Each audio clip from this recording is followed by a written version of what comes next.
10 times 10, boy, do the math. 10 times 10, boy, do the math. Where we come and share and laugh. Where we come to share and laugh. Keep it real, boy, that's a fact. Yo, what's going on, everybody? This is the 10 times 10 podcast.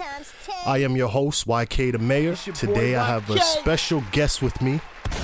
How could I introduce this guy right here? Hold up. Very creative, very inspiring, clothing designer, very humble dude. The brains behind Friday Night's Clothing, Mr. Eric Olek. What up, brother? Thanks, man. That was a good intro. That was alright. I'm kind of working on my intros, man. There's been like a few podcasts I've done, and I think that was the best intro so far. Oh shit, yeah. I love that, yo. I've been really trying to get a little bit more charismatic with the intros and trying to differ myself from everybody else. But well, you're inflating my ego, so you're gonna have to take away the humble part. That's all. Yeah, get on your Yeezy on this one, yo. No cap. So I got a couple questions for you, brother. Let's go. For the people that don't know you, who is Eric Olek?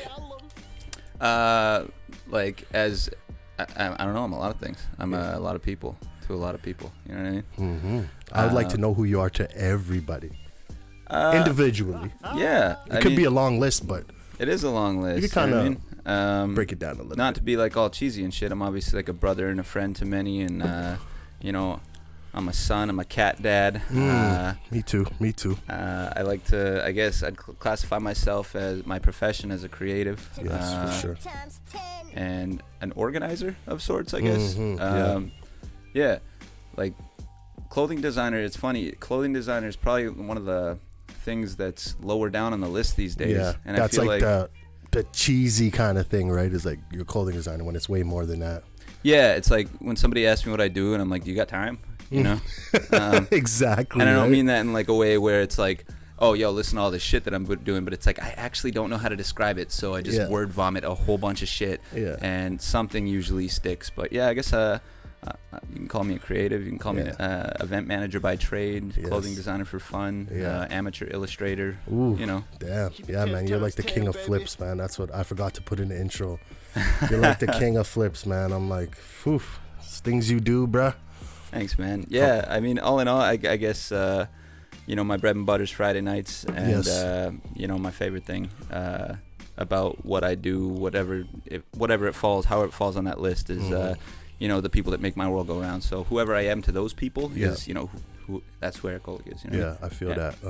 So let's kind of take it to the beginning. What was kind of like the inspiration behind you starting Friday nights? I just wanted to do something I didn't see a lot of people in Winnipeg doing, and you know, if you go back and you know, as many interviews that I've done in the past decade, like that's usually what I say first. When I started, I was like 2011, and there was only a handful of like local clothing brands. Not a lot of them seemed to have a huge hand in the hip hop community here in the city. I knew nobody in the hip hop community. Like I grew up in, you know, blue collar suburbia Transcona, and I started Friday nights because, man, I was broke as hell. I was a terrible student in high school. I had no shot of getting into university. You know, just didn't really apply myself, and I had just recently like beat you know, a bid. Like I almost you know, got in some serious trouble in my late youth. We want to know. Yeah, I mean, you and I touched briefly on that. Yeah, we touched a little bit on it, but I don't know if you want to, you know, kind of tell that story. I won't elaborate on that too much. But yeah, like I definitely had a big wake up call when I was 19 years old, and I was basically unemployable, going to adult ed, trying to like jack up my grades so I could get into university. I didn't even know what I wanted to do at this point. Yeah. And I remember Bum B came to town. Hold up. I don't know if you were out when that was going on. Was that 20... Bum B Republic. 2011 was it? Yeah, 2010, 2011. Yeah, I was out at that time, But I didn't go to it. I don't know why. Oh, I was on like a crazy 5 o'clock curfew at that time. So. My homeboy won tickets, and we had to go pick them up. Yeah. And we went down to the Urban Bakery to go pick these tickets up. And we were there. He's like trying on all these clothes.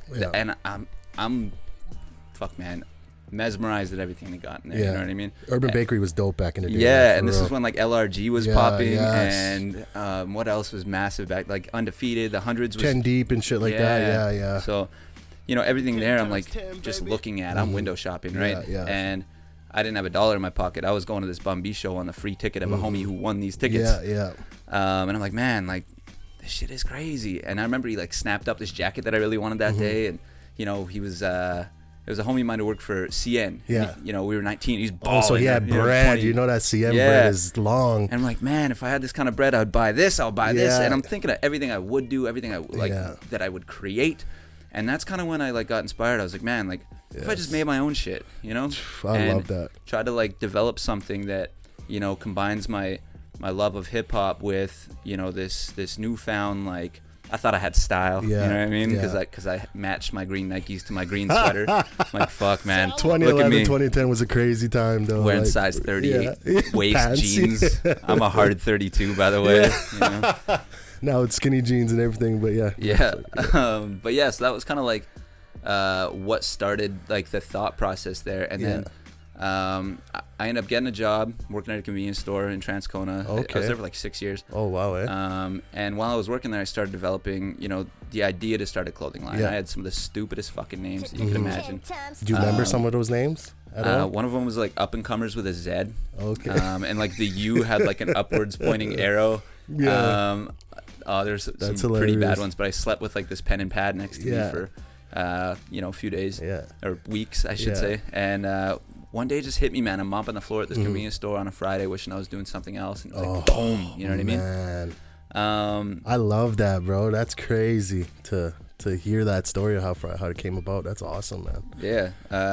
So we just like basically took it and ran with it from there. And I kind of made the purpose at the beginning just to connect with Winnipeg's hip hop culture. I didn't know a ton of people in the scene at the time. And then I just started meeting people organically. Yes. Selling product at shows and whatever else. And it just spiraled into this whole thing that we're doing now. So. Yeah. And man, for me to like see where you were in the beginning, because I kind of seen like when you were starting out, when like your first couple designs and stuff, and to see where you are now is like so proud of you, brother. It's so crazy. I love to see anybody from the city local doing like massive things, man, and like it's only gonna get bigger and bigger, right? Thank you, man. So it's awesome to see, man. Yeah, we linked up probably around the time I started. Yeah, 2011. Yeah, I did a show. I think it was your show. I came perform. You gave me that sweater. Fuck, that sweater got ruined that night though. No cap. But I was looking at pictures. I think it was a couple weeks ago of that, the shred, the white sweater with the shred. I was like, man, that shit is still hard to this day, man.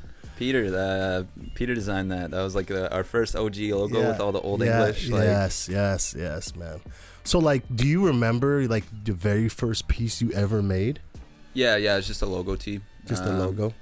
I did it like every which color you could imagine. You know what I mean? I did black on red. I did white on black. I did yellow on blue. Like I had like 300 T-shirts, and they were just all different colored variations of the same thing. Well, back in that day, it's like those colors that go together, like with NBA, like like I'm just hearing the blue and yellow is kind of like Golden State and the St. Louis Blues, just with sports teams and stuff. Those things kind of go together, right? Yeah. Honestly, I just wanted to give people variation, but I didn't even think to like create more than 2 designs at the time. Yeah. And we sold out. We sold out the first run. Yeah, that's awesome, man. So I asked you what's the process? What's your process when like creating a design? Is it just kind of something that comes to you? Or is it like, do you really just like sit there? Like, how do you come about making a design? So when I force it, it's shit.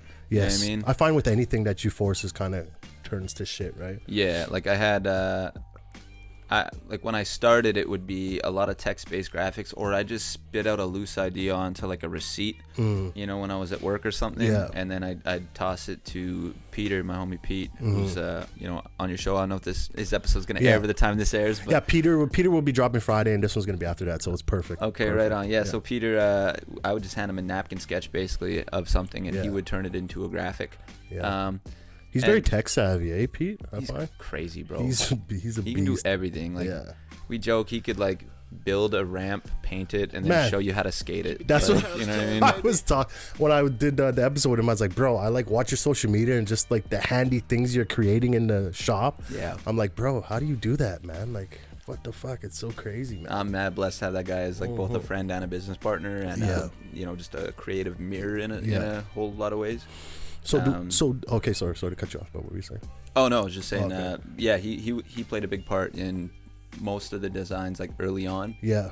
And then he got busy. He was a foreman, so he was doing like a lot of construction projects and stuff like that. And I had to like venture out and find other designers. And this day, like I actually design almost all my own shit, like all the graphics, illustrations, everything, all the flips. iPad really changed the game for me. Oh, for sure. And I love looking at your Instagram and shit when you're like doing the drawing and you like break it right down to how it's like growing and creating, right? It's just fucking cool, man. Yeah, I post the time lapses and whatever. Yeah, that's awesome. Yeah, that's a big part of it. So I mean, like a lot of it's just dicking around on iPad or like you know, I used to sketch like in books, and I still do sometimes or whatever, but so I'd always come up with like these taglines or like, you know, sentences or words that I like to use. I'm a big fan of wordplay, and I think that's because you know the brand was so rooted in hip hop when I started. Maybe you're a hip hop artist deep down, you don't know it. You never know, man. Just maybe you got some bars in there, bro. Hit me with a notepad. So I'd like come up with these taglines, and like you know, I read a lot about like levidromes, which is like words that are the same word backwards, or you know, like different kind of like ways to like, I guess, warp words.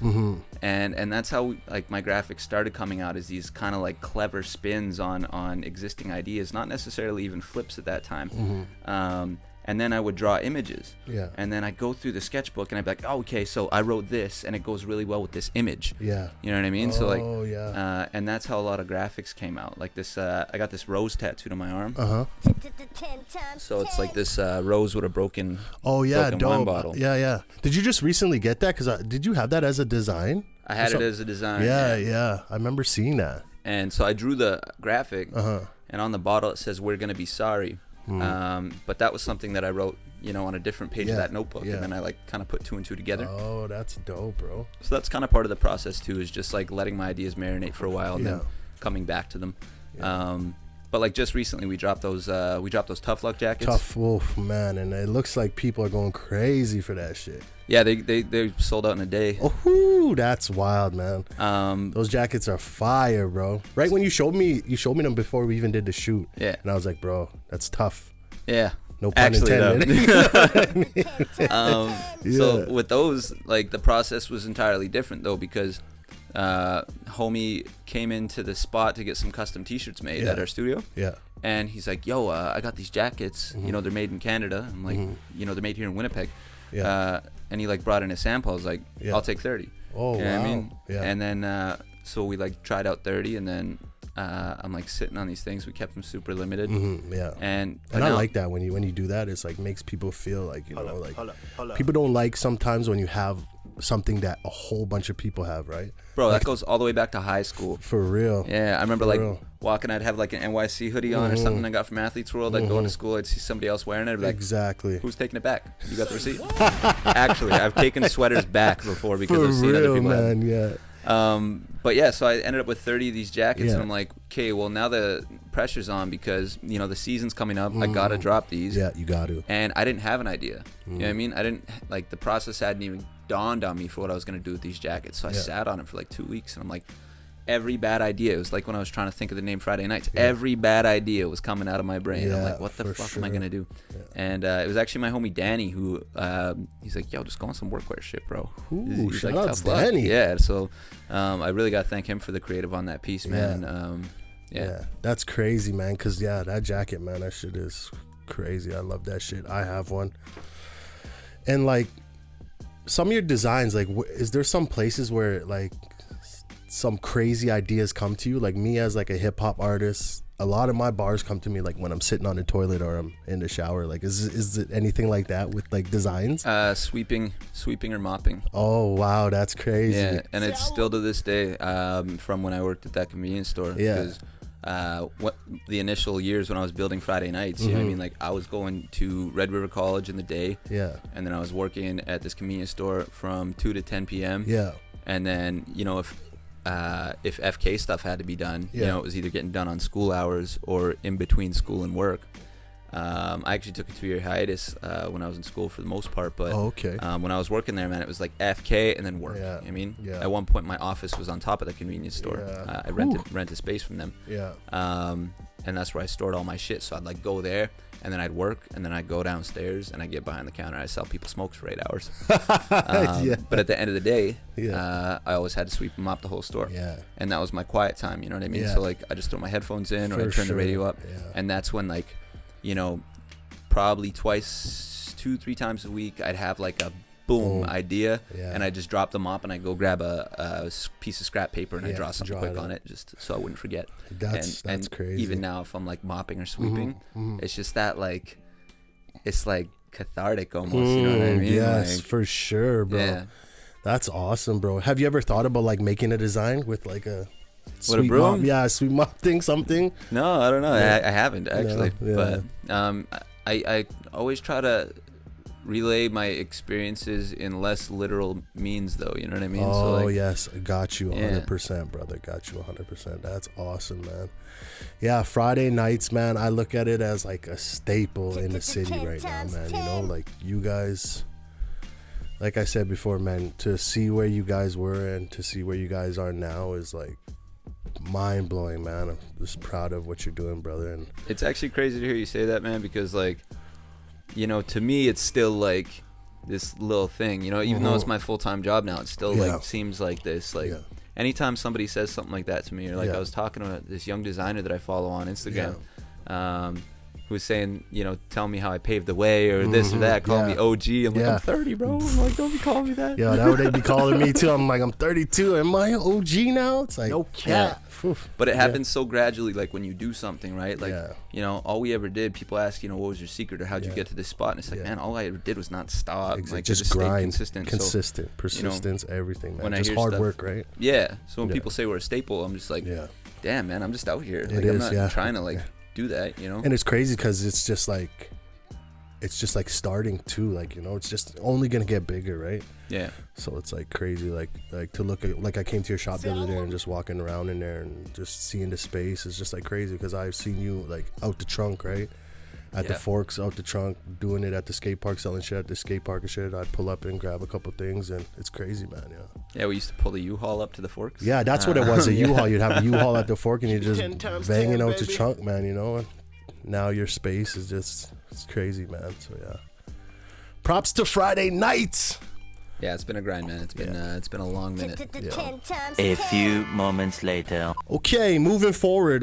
So recently you did a flip at a City of Winnipeg sweater. Oh yeah. Yeah, and I know this is I should have worn that. Yeah, you should have wore that, you know, just to slap him in the face. And you guys received a cease and desist letter. That's what it was, right? Yeah. And that was for the Winnipeg joint, right? Or was it the other City of Winnipeg one? No, it was the City of Winnipeg one. My bad. Yeah, it was the City of Winnipeg one. Yeah. So you guys received a letter from the City of Winnipeg. Like, how did that resonate with you, being like a proud Winnipegger and shit like that? Mixed emotions for sure. So like, so everybody listening knows it's like that's the City of Winnipeg like civic logo, you know, with the arch that you see on buses, or we'll pull it up right here. Yeah. So all that kind of shit. So I originally had the idea just to like block it out. You know what I mean? Block out the rest of the letters and just have it say "Win" with the arch, and then Peter was like, yo, let's just do a dotted line. So like, so we hollowed the rest of the word out with a dotted line. Embroidered them on some Champion hoodies. To this day, still my second best selling piece. For sure. And I'll tell you about the best selling piece momentarily, but basically we put them out. City came after us, sent us a cease and desist, told us we can't make this anymore, they're gonna sue us. So as a proud Winnipegger, I'm like, yeah, that's what I want to know. Get the fuck out of here. For real, man. You know, it was, that hoodie did more for the community in Winnipeg, the business community in the Exchange District, the togetherness in like the like underground creative community than Bowman has done in his entire last term as mayor. Yes, you know what I mean? Facts, man. For real. And I'll say that with pride, man, because like I had people leave weddings. I had a guy leave a wedding and show up to my store in a suit the day we dropped those sweaters, That's bro. Crazy. I have people dedication recognize me not recognize me, but like stop me in New York City to be like, yo, you're from Winnipeg? I'm from Winnipeg. No way. I have people order those things in Tulsa, Toronto. You know what I mean? Like, I shipped one to Phoenix. Like, honest to God, man, like we sold like 150 of those things. Yeah, and I seen you were shipping a Tough Luck to Australia, was it? Yeah. Crazy. Yeah, a few things worldwide from Australia. things, man. You know. From there, yeah. So yeah, that piece was it meant a lot to me, and it was the first piece that went crazy like that. You know what I mean? Wasn't our first like sellout in a day. You know, like we've had people like line up for things, or we've had product that's sold out. You know, faster. Yeah. But unit wise, that was moving. That was moving like nuts, man. Yeah. So like I knew we had something special there. Yeah. So yeah, it was a kick in the balls, man. When we got the cease and desist notice. Yeah. And as upset as I was about it, a cease and desist in streetwear is kind of like a flex. You know what I mean? Yes. So I framed it. It's on my wall. Yeah, and that's kind of what I was gonna get into after that. I was like, didn't you take the letter and put it on a t-shirt? So this brings me to our best-selling piece to date, man. There we go. The best-selling piece of clothing that we ever put out next to the better than the actual Winnipeg hoodie was. Oh, it went better than that one. Yeah. Just let them know, bro. Yeah, Shit. it was stupid, man. Like, we got the C&D, I scanned it, and we had it on a t-shirt on the website within like an hour. Yeah. And we sold like, I can't even remember the number. Don't even give them the numbers. Just let them know it was big numbers. So I mean, they're still available at a link in my bio. Yeah, get them, man. I'll put the link in here, man. Support, man. That's crazy. Yeah. That was kind of the last laugh type thing. You know what I mean? Yeah. So staying on like clothing and designing and things like that. Yeah. You kind of touched on like younger guys kind of looking at you like the OG in the game and things like that. So like, what is some words you would give to a young guy who wants to create his own clothing company and become like a clothing designer? What's some advice you would give to him stepping in this game? Oh, don't. I'm just joking. No. Really, you gotta have it though. You know, dedication. You gotta have that. That's for sure. Well, the thing that what I mentioned earlier is like the only reason that I'm where I am today is because I haven't stopped doing it. Yes. You know what I mean? Yeah. And along the way, you know, it'll be 10 years in April. So in the last decade, I have seen brands come and go like crazy. Yeah. And like with each instance, you know, because it's much like hip hop, you know, it's a competitive business. It is very much so. Fashion is very cutthroat, and every time I saw a new brand come up before, you know, when I was younger, I used to be like, oh man, you know what I mean? Like now I gotta like go toe to toe with these guys, or I gotta make sure that I'm stepping my game up harder than this guy, or like, you know, what's he putting out? I don't want to put out anything close to that, but I want it to go harder. Yeah, exactly. So like that shit would eat me alive some days, but then like when I look back, you know 5, 6, 8, 9 years later, whatever, a lot of those brands aren't even around anymore. No, not at all. And it's not even for lack of good product. It's because people either didn't understand the commitment that it was, or they didn't see the dollars. Yeah. So like, you know, I had to lose a lot of money before I made any money. And you got to spend money to make money, right? Yeah, straight up. Yeah. Like I took loans, you know what I mean, beg, borrow, steal type shit. Yeah. But yeah, so my advice, just given what I just said, is, you know, if you want to make it, you actually have to want it, and you need to stick to it, and you need to be okay with losses, and you need to be okay with competition, and you need to understand that people that you come up against in this game, like they might not last as long as you. You know what I mean? So like you can't even like look at what your competitors are doing. Like you actually have to just stay in your damn lane and be in it for the long haul if you want to be in it. Just do you, right? Yeah, and originality helps too. Yeah, you know what I mean? Yeah, for sure.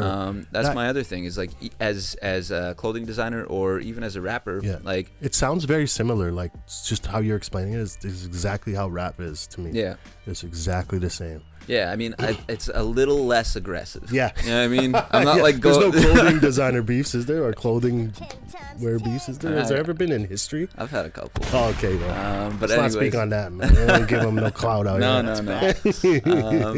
No, like East Coast, West Coast shit, though, you know? You know, fucking Supreme shooting up, you know what I mean? Shooting up Union LA. Yeah.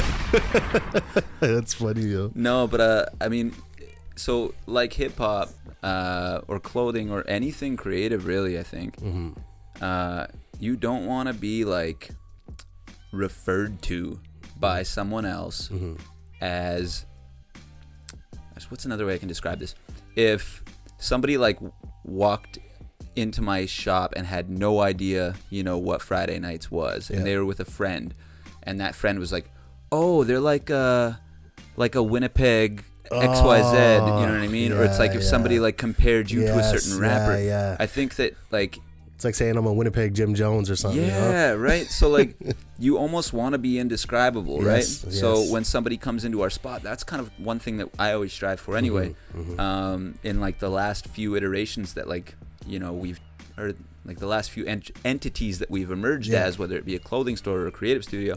I always want people to walk in and not be able to compare it to anything. You know what I mean? And that's definitely so. When I walked into your spot you have now, it's not even a store. It's just like, I can't even describe it. It's just it just looks creative. Like I just want to put up a microphone and like I want to bring this stuff there, and just seems like there's just creative juices flowing like crazy in that place. Yeah, man, it's all good vibes. You know what I mean? Everybody who comes in there kind of feels that too, and shared energy. So I think if I was gonna talk to like younger me, I'd be like, yo, stick with it. Don't be afraid to lose money. Be original. And also like figure out inventory management like real early on, because that shit'll bite you in the ass. So to the young guys out there who are listening, who have aspirations to become a clothing designer or start your own clothing company, man, pay attention, man. My boy dropping jewels right now. So speaking of like Supreme and other clothing companies, is there some like clothing companies that you kind of your younger self was kind of inspired by, that kind of was like, I want to do that? Well, when I started, LRG was number one. LRG, Number one for what me, happened to LRG though? Jonas Bevacqua. I don't know how to say his last name. He was the guy who founded it. He died. Is that a Canadian company, LRG? No, U.S. Oh, for some reason I thought it was in Montreal. But dude was homie with like Ben Ballers, so you'd always see him like flexing with these crazy ass LRG chains and rings and everything. And yeah, he died pretty young. Oh wow, I didn't know that. He was like the main guy for Oh shit. And I think the brand kind of went downhill after that, but what I really liked about them was that they pushed a message with every t-shirt. Yes. Even if it wasn't like immediately like apparent in the graphic, it would be on the tag. Yes. You know what I mean? Yeah. So I was always into that. That's very true, man. That's very true about LRG. Yeah, but like subsequently, like I really like a lot of weird shit, man. FTP, Fucked, like all those kind of like more underground brands. Yeah, you know? okay. Like if I'm talking brands that I buy and brands that I really like, they're different. You know what I mean?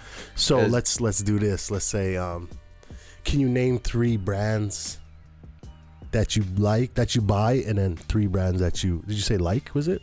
Well, so like I don't know. There's some brands that like I really like, but like. I don't know. I fuck with Brain Dead, but I'm not gonna spend $300 on a pair of pants. You know what I mean? Like I just can't do it. For sure. I've never even heard of Brain Dead. Is that? They're hard, bro. Really? Eh? Yeah. I gotta do my. See, I'm kind of. I'm out the loop when it comes to like, man, certain clothing and stuff. I'm like, I gotta catch up, man. I feel like I'm a bit out the loop sometimes too. Like even for what I do for a living, just because like. You're so focused on your shit. Right? Yeah, like if you look, I got 100 hoodies at home, man. I'll tell you how many of them are other brands. Yeah, for sure. You know what I mean? Yeah. But yeah, I guess like 3 brands that I really fuck with. Shit. Like from a creative standpoint, I really like Joe Fresh Goods, Kids Super. Okay. And shit. Got me on the spot now. I don't even know what would fall into those categories, man. Damn. The people want to know. Legends League, man. Legends League. Yeah. See, these are honestly all those you named I've never heard of, bro. So Joe Fresh is out of Chicago. Okay. And he just puts out like super creative, almost like one-offs, man. Like very like. See, that's dope. Limited, I like shit like that. You know what I mean? Like I love sometimes limited shit. He'll put out like a shirt or something, and I'll be like, where can I buy this and how? Like, you actually have no idea when you see the shit on his Instagram page. Oh shit, that's dope. But not even like so he's an illustrator, you know, he's a very creative dude. Yeah. And I think the thing that ties all three of these brands together actually is that they're all run by kind of one charismatic character. So Joe Fresh Goods has Joe Fresh. Allegedly got Brian Espiritu, that's from Toronto. Okay. Oh, that's in Toronto? Oh, dope. Canadian, and then Kids Super is out of New York City. It's this guy named Colm. And they're blowing up hard right now. They have like Danny Lay wearing their stuff, Action Bronson in their fashion shows. And they just, I think, another like thread that really like strings those three brands together for me, because they're all very different, like in the product that they put out. But it's they're not just making clothes. You know what I mean? They're putting on fundraisers and raising, you know, cash for people who can't afford groceries. That's the shit I love. Doing like customization labs in New York City warehouses, or you know what I mean? Like, they're pushing the envelope, man. You know. Even like recently, Joe Fresh Goods, they got their window smashed in during one of the one of the riots in Chicago. Oh really? Yeah, just after all the George Floyd shit popped off. And like, it was handled impeccably, you know what I mean? Like straight up, like it was a picture of the broken door. It was, and the caption was like, "No ass long caption, no police involved, we'll be fine, keep it moving." Oh, that's you know what I mean? Because like they don't man. want to take away from what's really going on by bitching about their misfortune. So like there's a lot of little things that I think brands can do, you know, to stick out in my mind. But really, when you have like I said, just a charismatic individual behind the brand that you can, you know, relate to, that's what makes a difference for me. But that's crazy, man. So like, kind of speaking of like being somewhere being like damaged, you used to have your store in the Exchange that was like vandalized a couple times, right? And you took that and made it a positive. You made Brick by Brick, right? Was it Brick by Brick t-shirt? Man, if I had $1 for every time I had to flip a bad situation and do a good one, you'd be a millionaire, bro. So originally we did this thing called Grind to 70 when the first time it happened. I think you might have been away at that time. Yeah, probably was, and basically, like, we made these hoodies, and it said "Horror Among Thieves" on the back, and it was a big butcher knife. And we sold like 70 of those, and it paid for like the new window and all that shit. See, man, and people really awesome. rallied around us. And next time it happened, same thing. A homie of mine, my buddy Elijah from Toronto, he hit me up, and he just, because I was like, I caught a brick this morning. And then he just responded back. He's like, "Brick by brick, baby." And I'm like, oh shit, okay. It is right there, man. 10 times 10, baby. So like, do you kind of miss having that store or no? I do and I don't, man. I saw Skates got broken into this morning. Which is that on Main? Skates is on Main, yeah. It's like, man, like to have a store on that street in that area right now, like every time I drive down that area, man, it just seems like it's getting worse and worse. Yeah. And it looks like Hastings to me. It's starting to look like Hastings, not as bad, but like when I ride down, I'm just like, yo, like what the fuck is going on, man? You know, it's just like crazy. So like, me as a businessman, I would not want to put my store right in that front right there, man. Yeah, it's tough. You either gotta you gotta pay to protect yourself and get shutters, or take the risk and eat it, right? Like, by the third or fourth time we got hit on McDermott, we were almost uninsurable at that spot. So I was like, but the fourth time it happened, Peter just said, "Why don't we just get a studio?" He's like, "You can just do like pop-up style shit there. I have a little shop in there." He's like, "We'll make stuff. We'll do this." I'm like, "Yeah, make done, shit. Done." So yeah, no, I miss having, like, I miss the idea of it. You know what I mean? I miss the idea of having this sneaker boutique. Because you were reselling and doing that kind of that grind, right? Yeah. How was that for you? Like, was it a profitable, like, sometimes business? If you can catch something on drop day and then send it to the internet, you can hit a lick real quick. Word. But a lot of the time, like, if you're buying and selling on Kijiji, or if you're dealing with consignment when people are coming into the shop, a lot of people always try to hit us with used stuff, which is fine because we can sell that cheaper. But the target demographic, that's what I will say. The target demo for that type of stuff is generally a bit younger. Yeah, that's what I find. That's like a more younger game, right? Yeah. Even some of these guys who are like millionaires off the shit, I find they're like young kids, man. Yeah. So we'd have like this mix, man. We'd have like, FK heads coming in to buy like shit on drop day or whatever. They see that coming in. Yeah. Or then we get super young kids who just like blow past everything that we work so hard on and be like, yo, look at these off-whites. Yeah, no doubt. You know what I mean? But then like also they're 12, so they're not buying off-whites. Exactly. So like right? I'm like, yo, are you gonna keep me in business long exactly. term? No, not at all. No. So I don't know. It was tough to say goodbye to, but I really don't miss the sneaker game at all. It's like evolution, man. You gotta progress, right? Like it's crazy, man. But yeah, some of the kids who dedicate them like their time to that shit. Oh man, are balling, bro. I check out some of these kids on YouTube. It's like, man, why? How come me as a kid I didn't think like that? Like there's a pair of Yeezys that I had when I was younger. I think it was the very first Yeezys, man. Like the black ones with like the strap. Nikes. Yeah, and I had those, and I'm like, fuck. How come as a kid I didn't think like, bruh, these are gonna be worth paper in the future? Instead, you probably just Instead, I bagged them just to shit. mashed them. I think they were mashed in like a couple weeks, man. You know, I'm just like, oh, okay, yeah, these are Yeezys, Kanye shoes, yeah. So yeah, man. So speaking of like Kanye West, like his shoes, are you like a fan of Yeezys, or do you just feel like it's kind of like just a hype? Admittedly, I really like the dad shoes, Which ones are those? like the 700s. Okay, I'll put them on here for you guys who don't know, because I don't know. I don't even know what the ones I like are called. They're like suede, and they have like weird. There's like a black, and there's like a cream color one. I don't know, man. Suede. Are Oh, they you seven? talking about like the boots? No, they're not boots. They're shoes. The dad ones you're talking about, are they like blue and like a cream on them and stuff? There's the Wave Runners, which I like. Yeah.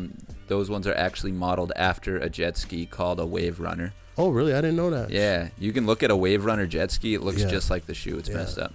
And then I got the Desert Rats, which I really like too.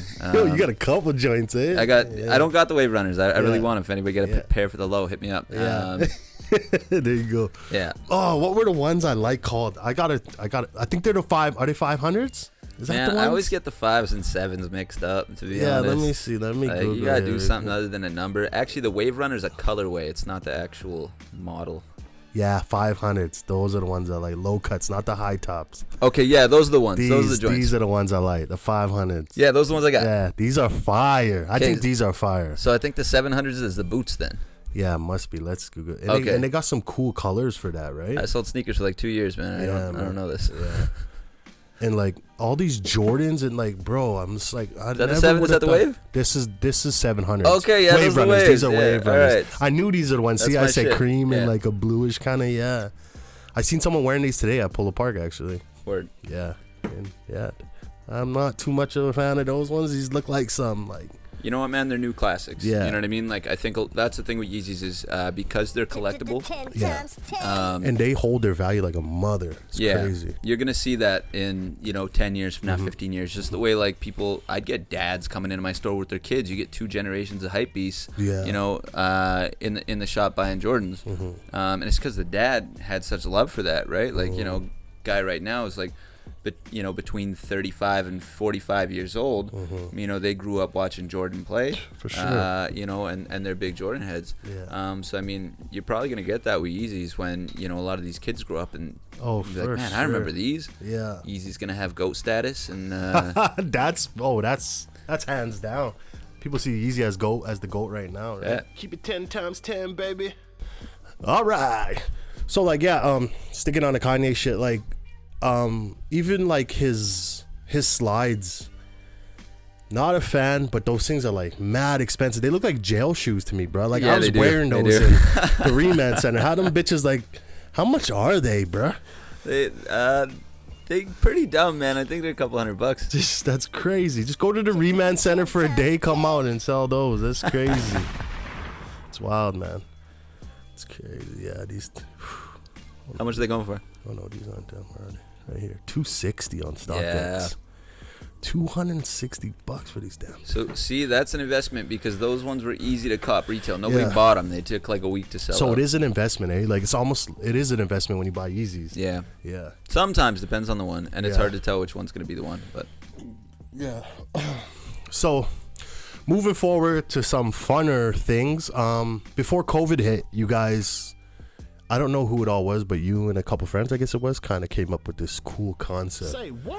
Of like karaoke. Yeah. Rapping. Hip hop karaoke. That's so dope. And I think I was going to go to one of them and then COVID hit. No words, no screen, know your shit. Yeah, there you go. Man, genius. Thanks, man. Honestly, I can't even take credit. Like, you know, a lot of what I like to do revolves around pioneering. You know what I mean? Yeah. So I've gone to a lot of like major cities in North America and seen some of the shit they do there and wonder like, man, why isn't that happening in Winnipeg? You know what I mean? That would pop here. And that, you know, goes for like parties that I like, release parties that I threw back in the day before we had a shop, or you know, even like how we do some of our drops, or like the, you know, style around the brand and stuff. But like HHK, Keep it 10 times 10, I went to one in Victoria, BC, probably 2016, and it was the most wild time, man. Word. I was like, what is this? And they pioneered it from New York City. The OG HHK was New York City. And anyway, so that was on my mind for probably 3 years. You know what I mean? Like 3-4 years. I'm like, I gotta do this. And, you know, I reached out to a few bars, you know, a few years back, and got like mixed responses, and I was just doing it by myself and whatever else. And then so I just said fuck it. It kept putting it on the back burner, more bigger fish to fry. And one day I'm sitting at Gary Street Coffee, talking to Feta. Shout out Feta. Shout out Feta.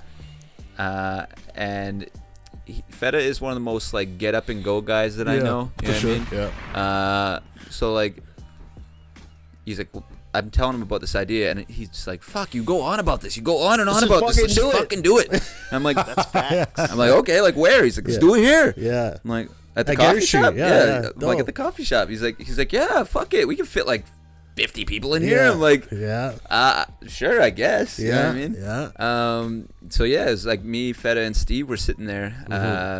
Shout out BBS Shout also. out BBS, man. And Steve's like, I'll get on a flyer. So he whipped up a flyer, and then that's the good thing of having such a cool circle, like, you know, like a creative circle. You guys is just like, I'll get on the flyer. Yeah, let's do it. You know, like we had a surround flyer. yourself with people like that, man. I wrote the copy, and then we were pushing it out within like the hour. You know what I mean? We locked in a date. We're like, hey, let's fucking do this. Had to set up the email address and started taking email signups, and then we got my homie Tony involved, Anthony, Fourth Quarter Records. Shout out Tony. Shout out him too. And yeah, the four of us just kind of like pushed this idea out, man. We had 30 people at the first one. Yeah. We had 60 people at the second one. Yeah. You know, by number 5, we had a weed sponsor and fucking 180 people at the Handsome that shit Daughter. Was going crazy. It was wild, man.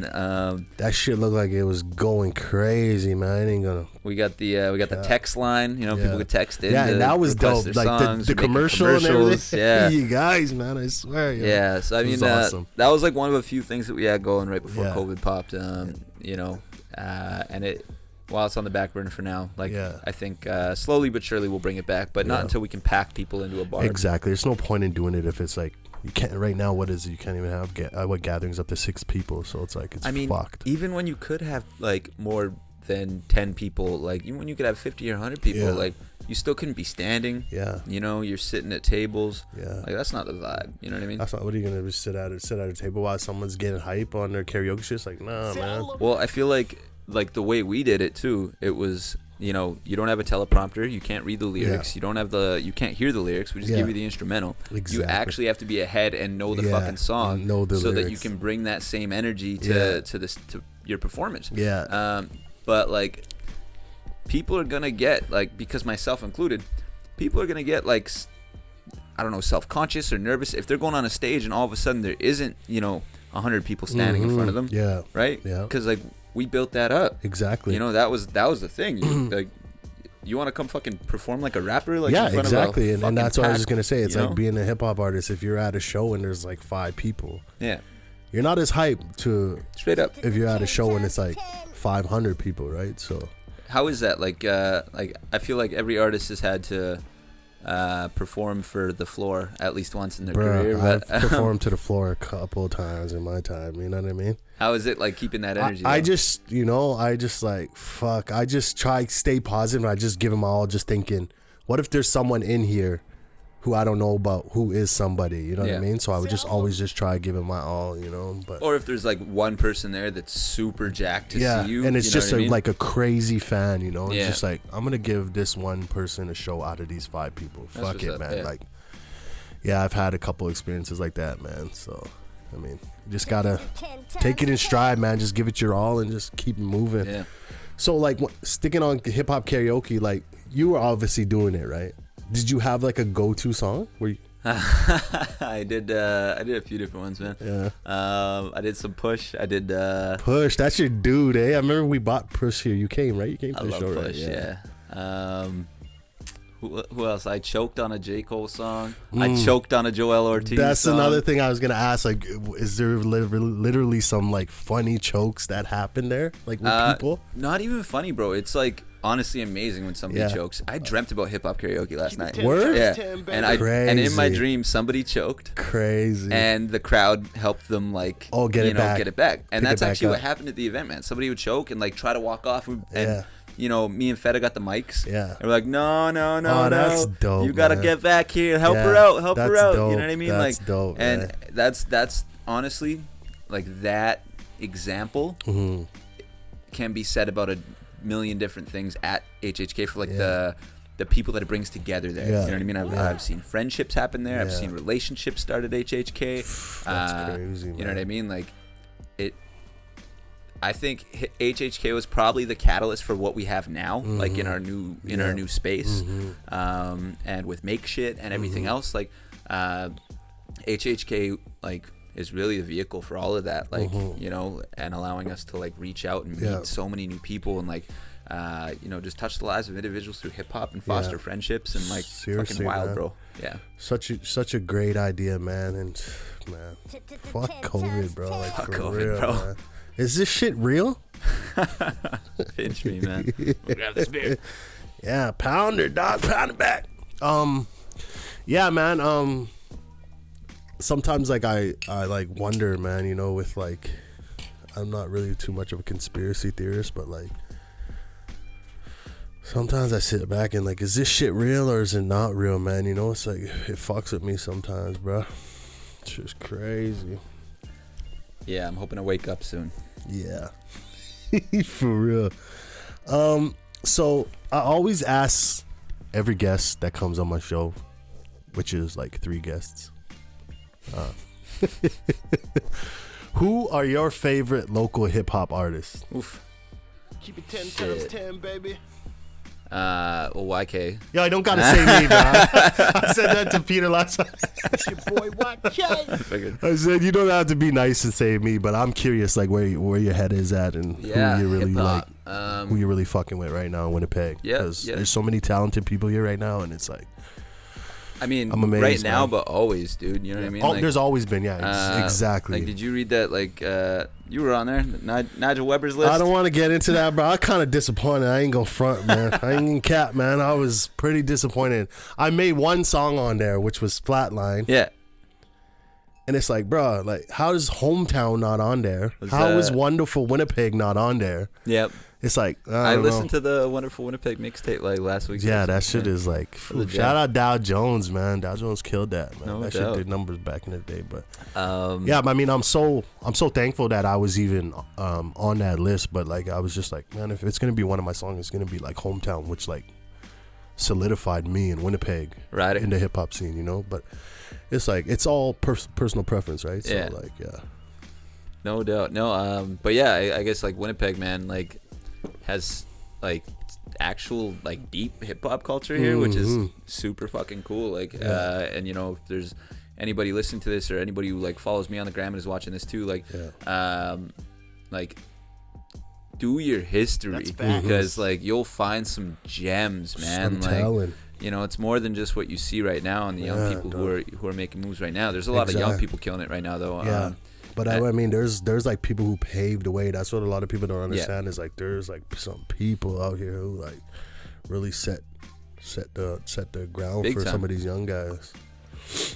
With that in mind, I gotta like give the first one on my list. My OG, one of my best friends, business partner, Charlie Feta. Charlie Feta, for sure. Feta's the guy's just definitely got bars. He's so consistent. I've pioneer, been man. in the studio with him and watched him literally, like, Steve would like kick him a beat and he'll write a song to it in fucking 2 minutes and then he's in the booth and I'm like, what the fuck did you just do? Like, man, I've worked with Feta in the studio. Like, me and Feta got some joints together, like from time into like even nowadays. Like, we have joints, and like Feta is like, I see Feta as also like a pioneer. You know, he paved the way for a lot of these guys. He was in one of the biggest groups in the city, Winnipeg's most, like, you know what I mean? So it's like, yeah man, Feta's definitely a GOAT in the city for sure. OG, man. OG, hands down, Feta. No cap. Number one goes to Charlie Feta. Yeah, he's on that list, man. Also, like, I was in the stew with him one night. He was recording a verse that was on a song with you. It's 6 up in the morning, I had enough. Oh yeah, that's, man, see, like, that's like when I first got out. Like, when I first got out, me, him, and Boogie and Steve were like in the studio, like, going ham. I don't even know what the hell we doing with those joints, but yeah, we got some joints, man. No doubt. And like, when we're working together, that's kind of what it's like. We're like banging them, right? Because he writes fast and I write fast, right? So it's like we're just like knocking them out. Okay, someone plays a beat. Okay, you got the hook. Okay, first it's like done in like 15-20 minutes. Yeah, man, you know? So, which is crazy because like you look at it and it's like, you know, it's a well put together piece of work, right? And it's like, you know, you don't want to be like that, like bragging, you know, like, oh yeah, that shit took me like 15 minutes, bro. Like, for sure, bro. But like, actually it did, and it's like really good. So you know, just give me props. Yeah. So number one, Feta. Who's number two? So this is not in any order. Yeah, no. I just wanted to mention Big Homie first. But I guess, fuck, man. Like, I really like YSM Fab. He's dope. I gotta put him on there. He's dope. He's definitely fire. Yeah. I remember, I think I met him once or twice. I met him once at Rich the Kid. Yeah, and he was, you know, humble enough dude. I don't have like enough to say about him on a personal level, but like his music, bangs. He's going crazy. He's going crazy. You know, I get homies in Toronto that like have reached out to me and be like, I got like a homie in Toronto, my boy Drew, used to be a contributing editor for Sidewalk Hustle. A couple other people who like do music writing or work for Sony or whatever else.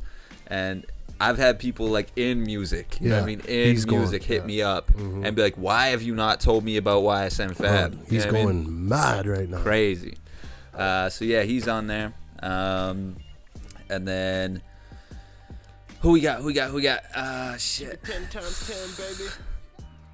Hold up. Who does Eric top 5 local artists? We got Feta and YSN. Who's number 3?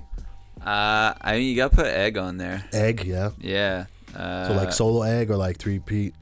I mean, I want to like cop out and say 3-peat just so I can name Egg, Dill, and Steve right now. They're all fire. I said this last time because 3-peat was in Peter's top 5. And them boys could all split. Yeah, I gotta just put 3-peat as a 1 in my top 5 because, man, like, you just don't. Yeah. You don't get the same like vibe from any other group in the city. You know what I mean? Like, Egg's got that like very poetic lyricism. Dill gets me hyped up no matter what song it is, whether it's like Dividends or Perry On. Like, those boys, man. Dill's crazy. They mesh so nicely as a trio, man. And then Steve is just like one of the most talented producers, and like, and he could rap too. He can. Oh man, like Steve could spit, man. And it's playful. You know what I mean? It's super playful. It's which fun, is nice, you know. It adds that bounce. Yeah. And it's crazy because I want to work with Dill, I want to work with Steve, and I want to work with Egg at some point in my career. So like, I didn't really hear 3-peat till I got out, and I was just like, bro, these boys are fire, dog. It's different, you know. Am I at 3? Yes, you're at 3, so number 4. Okay, Ed Riley. Ooh, Ed Riley. He was named last time too. Yeah. Yeah. I think I met him last time at Make Shit.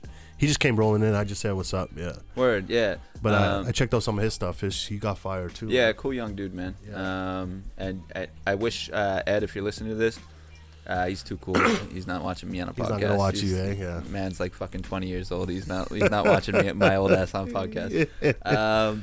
Come on, man, sit down here. I wish his songs were longer. Oh, and that's the young shit, right? I know. Yeah. These young guys, it's like, okay, minute 30 seconds, Right? Let's go. It's done. But then you wish it was 3.5 minutes, 4 minutes. You're rigid. You're like OG, bro. Yeah. We like that 3 minutes, 30 seconds, sometimes 4 minutes. You remember when songs were 5, 6? Bruh, telling you, bro. Like, guys is like a minute, 30 seconds, Yeah. 2 minutes max. 2 minutes and I'm like, tops. bro, I can't get my shit off in 2 minutes, bro. I I'm know, trying to tell you something, man. I'm trying to say something here, yo. Yeah, you got to make part 2s. Yeah. Part 2s and 3s. So we got Feta.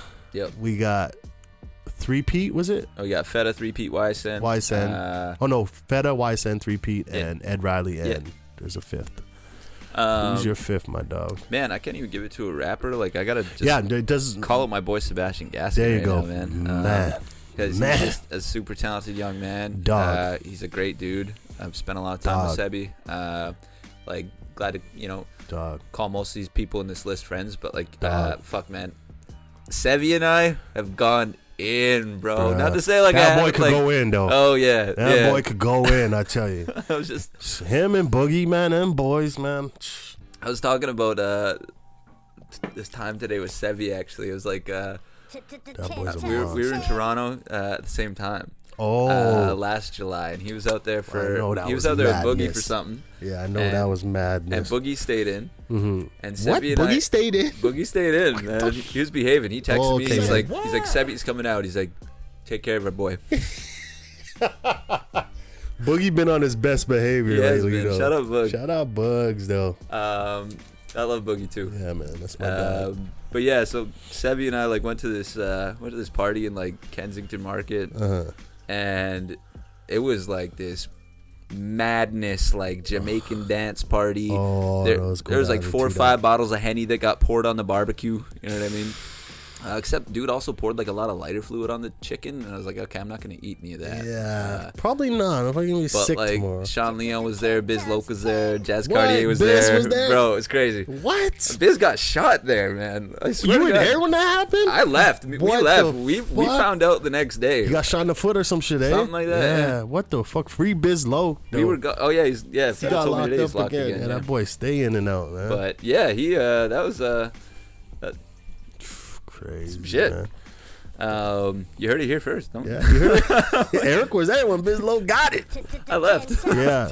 But yeah, no. Sebi and I have had some good times together. But his music is Sings like an angel, man. honest to God, man. Like Seriously. it's something else. And I remember he always used to like comment on like my IG and Facebook posts, and I like didn't know who he was really. Yeah. And I was like, who is this guy, man? And Yeah. I look at him, he had like the samurai hairdo and Yeah, shit, and, like the yeah, round yeah. shades. I'm Yeah. like, who the fuck is this guy, bro? Yeah. What's he do? Yeah. You know? And But little did we know, man. yeah. And I then got stories like when I first met Sebi, bro. Like I was in the studio when I first got out, and Boogie brought him, and he's like, "Just the guy who sung that song." I was like, "This ain't him, man. Stop fucking with me." He's like, "Nah, for real." And I was like, "For real?" Then he went in and we did another one. And it's like, but what the fuck, bro? Like I was like, mind blown the way this guy could sing, and I just was not expecting it. yeah. Guy could sing like an angel, man. Shout out Sebi, bro. He's a beast. Love that you, boy's Seb. gonna blow, man. Hell yeah. A few moments later. Okay, so we just talked about your top 5, which was Feta, YSN, 3-Pete, Ed Riley, and Sebastian Gaskin. Yeah, shout out Winnipeg, man. Whole lot Shout of talent. out Whole lot Winnipeg. of fucking talent. That's a fucking solid top 5, man. Yeah. That might be my favorite top 5 so far. Yeah. Pretty damn similar. That's not easy. That's not easy though. It's not. It's very similar Like- to what I would. Ton of honorable mentions, man. Mhm. You know what I mean, I got to give it up to like Go all everybody day. at fourth quarter. Yeah, I yeah. could go off. You I could go all off, day. man. Shout out everybody in Winnipeg. That's the thing. I was like, I always ask people, "What's your favorite local?" And it's like, you don't want to forget anybody. Yeah. It's kind of like when you make the lists, right? It's not even like I'm trying to diss nobody. You know what I No, mean? no. It's just like it's top 5. It's like the list. You're not. If you make a list, Yeah. you know, it's like can't make everybody happy, No, no man. doubt. Yeah. So I asked you your top 5 local. I Yeah. want to know what your top 5 favorite hip hop artists of all time would be. See, this one I can do. This Push one, it, number this one. I don't even have to think about it. Push. Number 1. Push. Hove. Hove, Method Man. Method Man. Shit. Ooh. Keep it 10 times 10, baby. Push, Hove, Meth. What we got? Kendrick. Has got to be on there. And then, man, I'm at 4. Yeah. I'm at 4. Yeah, 4. Push, Hove, Kendrick. Push, Hove, Kendrick, Method Man. And you're Man. you got one more. I always try to think who pops up frequently in like, my Spotify library. Yeah. And that's how I do it too. I look at who I'm knocking right now. You know? Right? Yeah. Nah, man. Fuck that. Actually, Nipsey, bro. Gotta, man. Nip all day. Push him to number 1. Actually. Yeah. I know more Nipsey songs than Push songs. Actually. Yeah. That's a solid 5. I man. got how the fuck, bro? I got a marathon tattoo on my ankle, man. Yeah, you do, right? Yeah. I'm like, yeah. What a top 5, Nip, man. R.I.P. Nip, man. Yeah. Nip the great, dog. And I think that's all based on just like who's bumping in my Spotify library, who I listened to growing up. Like Pusha T's just kind of like, right? Like Fed always says exactly like him. Fed always says to me, Pusha T's never spit a bad bar, and he's right. You know what I mean? I don't think he has. Boy, that guy could that guy could rap his ass off. And I noticed like your top 5 is all spitters, like all them are like lyrical fucking monsters. Yeah. Each one of them.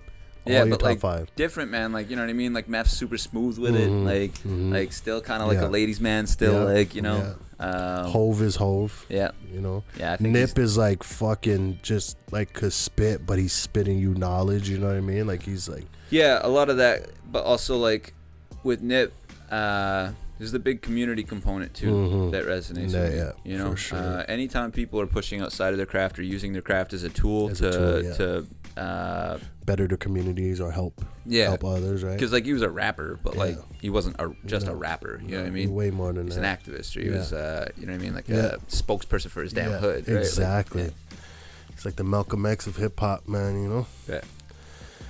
So I guess we kind of touched on like your top 5 favorite clothing companies, right?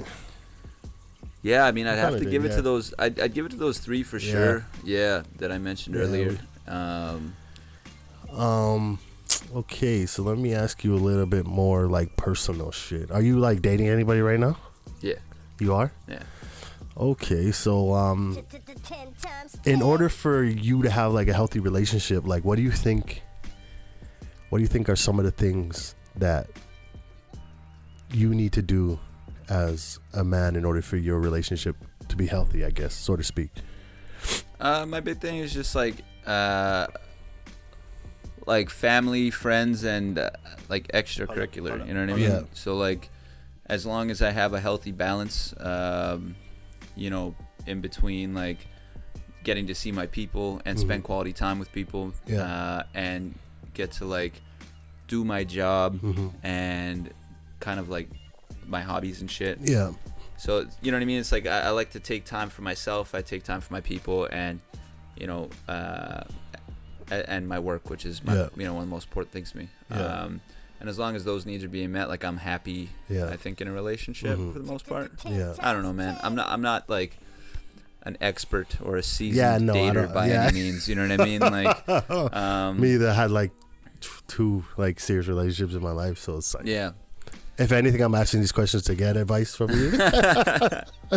Honestly, man, like my shorty's about like she's a homie first, I think. And I think that's like very important.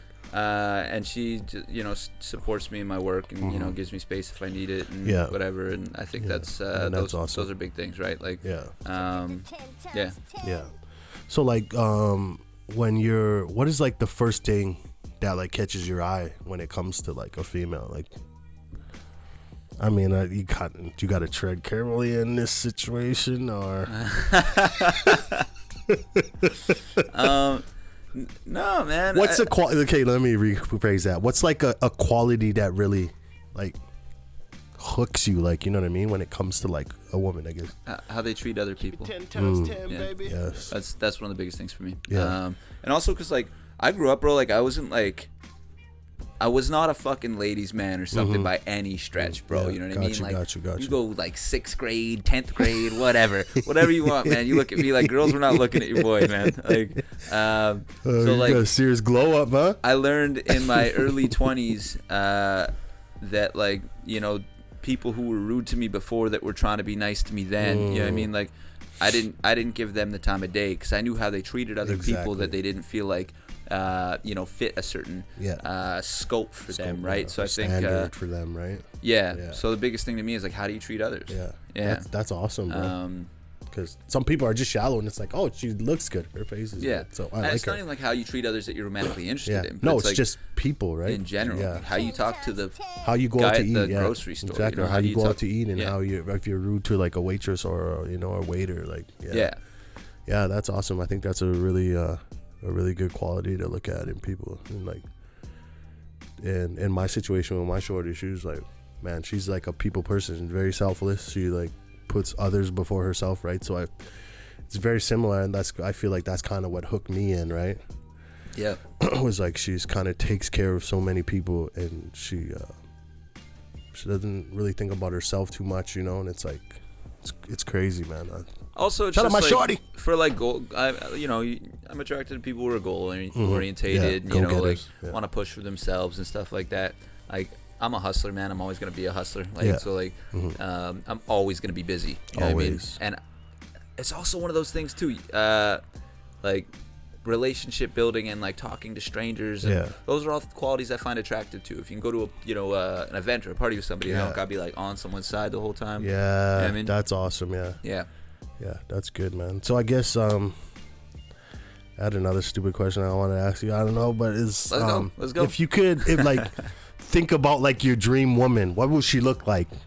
And I don't really, it's gotta, you got a girl, so it's kind of. Yeah, I was gonna say, you want to see your Instagram? Yeah. Like, Kate, let me just say, I'm gonna switch the question. So, like, as like when your younger self, who was like your dream celebrity crush? Oh man, let's flip it like that. Yeah, Nia Long, bro. Wow, really? Yeah, bruh. I'm surprised, man. Really? She bad as hell, though. Yeah. Damn. Friday, fucking. What's the other movie she's in with Ice Cube there? Are We There Yet? Yeah. She's a little older there. Like Friday for sure. Friday. Big Mama's House with Martin Lawrence. Bro, Nia Long. Yeah. She's bad. Hold up. Shout out Nia Long, man. I haven't seen her in a movie in a minute. Was she in that Girls Trip movie? Did you watch that? No, I didn't watch that one. No. Well, this is kind of a question I ask every guest that comes on here. It's usually the ending question. If you could think of 3 values which narrow down your life right now, what would those be? Like, I'll give you an example. Mine are family, healing, and creativity. Those are the 3 words that kind of define where I am right now in my life. What would be your 3 words? I like that. A lot of words like swirl around my head.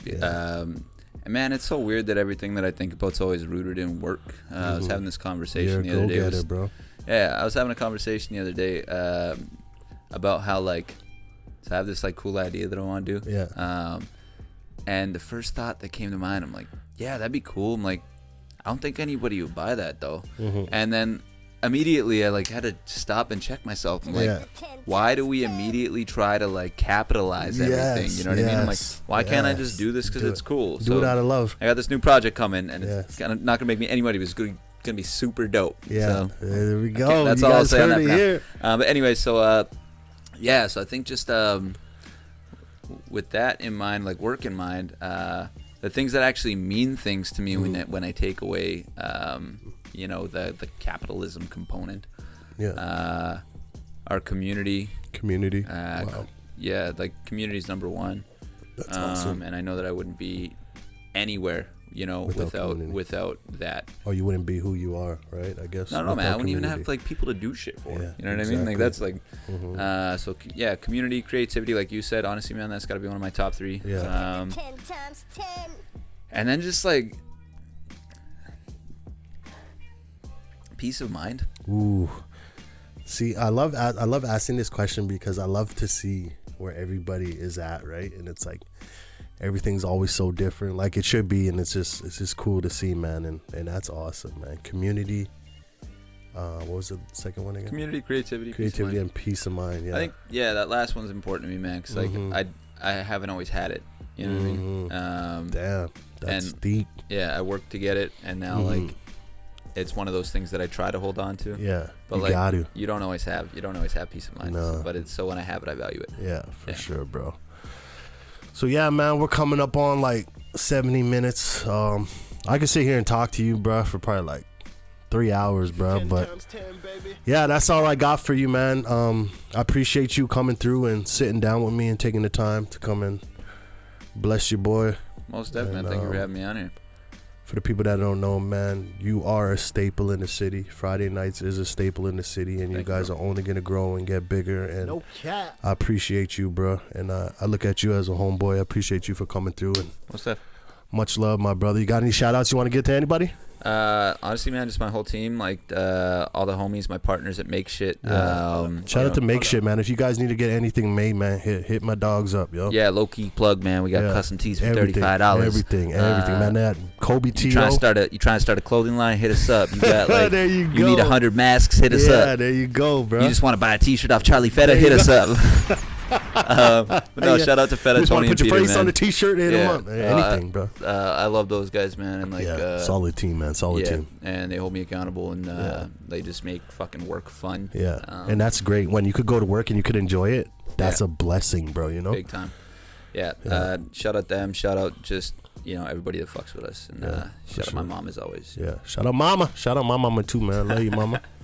And yeah, man, I appreciate you guys for watching this, the 10x10 podcast. YK the Mayor, Eric Olek, Friday Nights Genius. Holla, we out this bitch. Thank you for watching. Easy. Keep it 10x10. You know what it is. It's the coolest podcast in the motherfucking world. I'm on my hustle today. I'm in my bag just like groceries, yeah. Sit with the boss, you got something to say. They in the town, know you heard about me. This is my city, you talking to me. I get excited, they fucking with me. Running and gunning, can't stop me here. Keep it 100, won't stop this year. 2020 vision when I pop this here. The city get hot when I drop this here. Running and gunning, can't stop me here.